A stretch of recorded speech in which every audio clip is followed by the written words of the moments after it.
Mainit ba yung loob ng sasakyan mo? Yung kahit naka-aircon ka na, mainit pa rin. Baka ito yung kailangan mo, itong vehicle fan na mabibili mo lang ng mura dito sa TikTok. Convenient din siya gamitin dahil yung power source niya is USB lang. At ang kagandahan pa dito, kaya niya mag-rotate up to 120 degrees. Tapos itong base, kaya mag-rotate ng 360 degrees. Kaya kung saan mo ito ipwesto, ay pwedeng-pwede ito.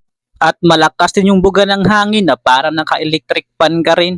Dahil 3 modes din to. At kung gusto mo hinaan yung hangin, sa number 1 ka. At kung gusto mo ay moderate wind lang, number 2 mo. At kung gusto mo ay strong wind, number 3 mo. At dito lang yan na-adjust sa power button na to. At pagdating sa build quality ay matibay rin ito. Ang kagandahan dito is magaan lang siya. At dito nga sa tripod ko nilagay. At kung ikaw ay mahilig mag-camping ay pwedeng pwede ito dahil pwede